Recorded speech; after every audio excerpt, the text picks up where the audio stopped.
ಲೋಕಿ ಅವರು ಅದಕ್ಕೆ ಜೋರಾಗಿ ಚಪ್ಪಾಳೆ ಮಾಡ್ತಕ್ಕಂಥದ್ದು. ಇವರು ವಿಶೇಷವಾಗಿ ಲೈವ್ ಪ್ರೊಡ್ಯೂಸ್ ಆರ್ಟಿಸ್ಟ್ ಅನ್ನು ಮಾಡ್ತಕ್ಕಂಥವ್ರು, ಟ್ಯಾಟೋ ಆರ್ಟಿಸ್ಟ್ ಕೂಡ ಅವರು ಹೌದು. ಇವರು ವಿಶೇಷವಾದ ಟ್ರೈನಿಂಗ್ ಹಲವಾರು ಮಕ್ಕಳಿಗೆ ಪಾಠವನ್ನು ಮಾಡಿದ್ದಾರೆ, ಹಲವಾರು ಮಕ್ಕಳಿಗೆ ಕಲಿಸಿಕೊಟ್ಟಿದ್ದಾರೆ.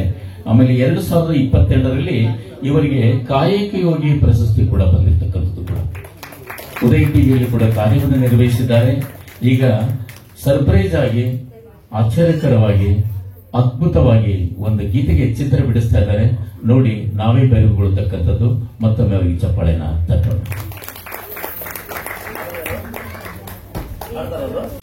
ಇತಿಹಾಸದಲ್ಲಿ ಅನ್ನುವಂಥ ಒಂದು ಗೀತೆಗೆ ಈಗ ಚಿತ್ರ ಬಿಡಿಸುವಿಕೆ. ಇತಿಹಾಸದಲ್ಲಿ ಅನ್ನುವಂಥ ಒಂದು ಗೀತೆಗೆ ಈಗ ಚಿತ್ರ ಬಿಡಿಸುವಿಕೆ. ಕರ್ನಾಟಕದ ಇತಿಹಾಸದಲ್ಲಿ ಬಂಗಾರದ ಯುಗದ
ಆತ್ಮೀಯ ಬಂಧುಗಳೇ, ಒಬ್ಬ ಕಲಾವಿದ ಎಂತ ಒಂದು ಅದ್ಭುತವಾದಂತಹ ಒಂದು ಸರ್ಪ್ರೈಸ್ ಅನ್ನು ಕೊಡ್ತಾರೆ ಅನ್ನೋದಕ್ಕೆ ಇದೇ ಸಾಕ್ಷಿ.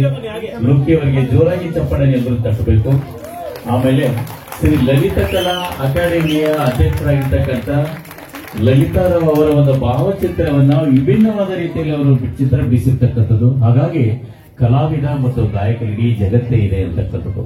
ಇಲ್ಲಿ ನೋಡಿ, ಎಂತ ಒಂದು ಅದ್ಭುತವಾದ ಅನಾವರಣ ಅಂತಂದ್ರೆ, ಒಬ್ಬ ಸಾಹಿತ್ಯ ಗೀತೆಗೆ ಧ್ವನಿ ನೀಡಿರ್ತಕ್ಕಂಥ ಕಲಾವಿದರು ಅದಕ್ಕೆ ತಕ್ಕಂತೆ ಒಂದು ಚಿತ್ರ ಬಿಡಿಸೋದ್ರ ಮೂಲಕ ಅರ್ಥಪೂರ್ಣವಾದಂತಹ ಒಂದು ತಮ್ಮ ಪ್ರತಿಭೆಯನ್ನು ತೋರಿಸಿರ್ತಕ್ಕಂಥ ಲೋಕೇಶ್ ಅವರ ಒಂದು ಸಾಧನೆ ನಿಜಕ್ಕೂ ಮೆಚ್ಚುವಂಥದ್ದು ಕೂಡ. ಅವರ ಅಪ್ಪ ಅಮ್ಮವರ ಒಂದು ಅನುಗ್ರಹ ಕೂಡ ಅವರ ಮೇಲೆ ಇರ್ತಕ್ಕಂಥದ್ದು. ಅವರ ನಂತರದಲ್ಲಿ ಅವರಿಗೂ ಕೂಡ ಸಾಧಕರಿಗೆ ಗೌರವ ಸನ್ಮಾನ ಇದೆ. ಆತ್ಮೀಯ ಬಂಧುಗಳೇ, ಜೋರಾಗಿ ಚಪ್ಪಾಳೆಯನ್ನ ಕಟ್ಟಿ.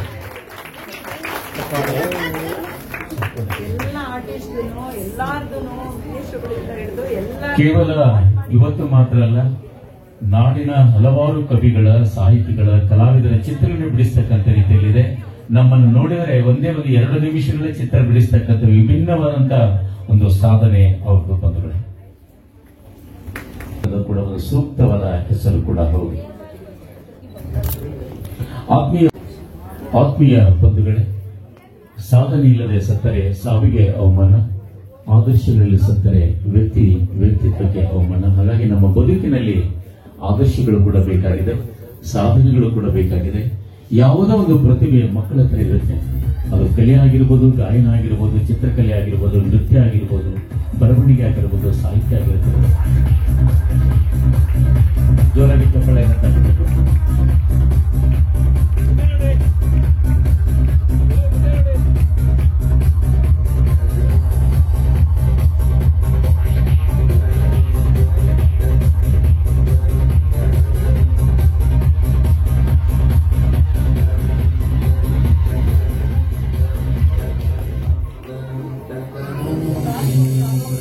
ಧನ್ಯವಾದಗಳು ಲೋಕೇಶ್ ಅವರೇ. ನಿಮ್ಮ ಸಾಧನೆ ಹೀಗೆ ನಿರಂತರವಾಗಿ ಸಾಗಲಿ. ತಾಯಿ ಭುವನೇಶ್ವರಿ ಕೃಪೆ, ಗುರುದೀರ ಕೃಪೆ, ತಂದೆ ತಾಯಿಯರ ಕೃಪೆ ನಿಮ್ಮ ಮೇಲೆ ಸದಾ ಇರಲಿ.